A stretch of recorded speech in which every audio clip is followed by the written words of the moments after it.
Alltså, jag kände så här att jag blev nyfiken på vad som faktiskt händer i hjärnan när vi utsätter den för ny och kanske komplicerad musik. Så jag ringde upp en professor Leonardo Bonetti. Han finns vid ett spännande ställe jag inte kände till tidigare som heter Center for Music in the Brain i Danmark vid Århus universitet. Det är tydligen ett av världens största center där man undersöker hur hjärnan uppfattar musik. Leonardo Bonetti då, han är utbildad gitarrist och har utöver det examen i psykologi och kognitiv neurovetenskap. Och i sin forskning så använder han musik som ett verktyg för att förstå hjärnan. Jag pratade med honom igår på telefon och han började med att beskriva vad som händer när vi lyssnar på musik. Och jag drar det lite kort här i enkla ordalag. Ljudvågen når örat. Ljudvågen omvandlas till elektriska signaler som hjärnan förstår. Sen börjar resan genom ljudnerven till mitten av hjärnan där hjärnstammen finns, till talamus, vidare till cortex och flera andra delar av hjärnan. Och nu pågår kaskader av händelser. Allt detta leder till att vi blir medvetna om det vi hör. Det låter som rätt så hårt arbete i hjärnan, Leonardo Bonetti. Yes, that's very true. And that's also why engaging with music can be, to some extent, very beneficial because you are involving a large portion of the brain. Of course, there is also a difference if you listen passively to music, like when you just go to the mall and you have music in the background. In that case, there will be mostly just the auditory cortices that are involved.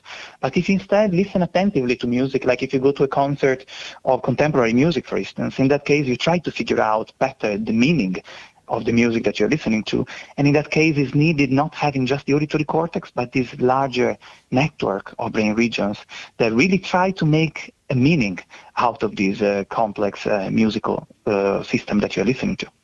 And why is it that our brain loves to hear music that we already know, like your favorite song, again and again?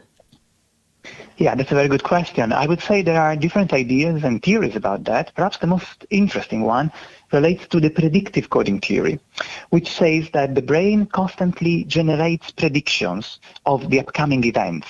So in other words, if you listen to, let's say, a melody, and you listen to the first 4 or 5 notes of the melody, then the brain is trying to predict what notes, what sounds are going to come next. And when the sounds match the predictions, then you have a confirmed prediction. When instead the sounds are different, then you have what is called a prediction error. And every time you get a confirmed prediction, you get a sense of reward. The brain gets a sense of reward. So we basically like to be right.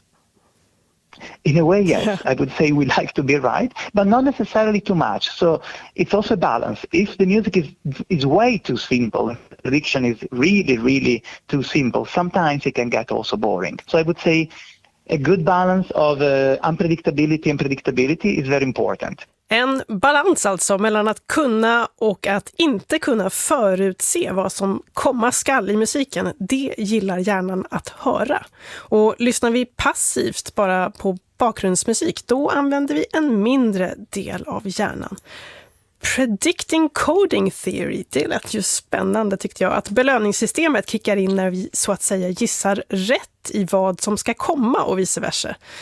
Hur gör man då för att lära sig lyssna på modern musik? Professor Leonardo Bonetti berättar att det finns forskning som visar att nyfödda föredrar konsonant musik framför dissonant. Men det betyder inte att vi inte kan uppskatta dissonant musik.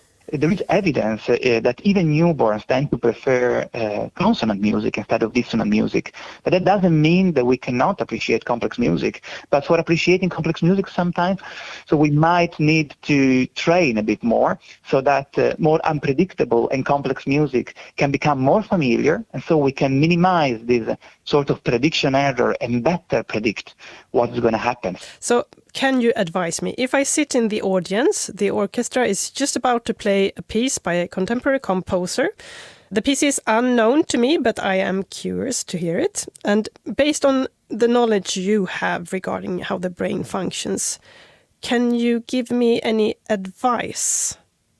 Yeah, based on what we know from brain research and also from psychology of music research, I think that the key could be trying to understand a bit more what happens. So, for instance, learning something more about the composer, learning something more about the music that you're going to listen to, because otherwise it would be a bit difficult sometimes to understand why so much dissonance is happening in complex contemporary music.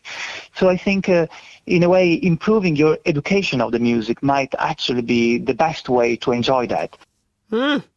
Underskatta inte kontexten, den hjälper din hjärna att förstå komplex musik, säger professor Leonardo Bonetti på telefon från Danmark, där han jobbar som professor vid Center for Music in the Brain vid Århus universitet.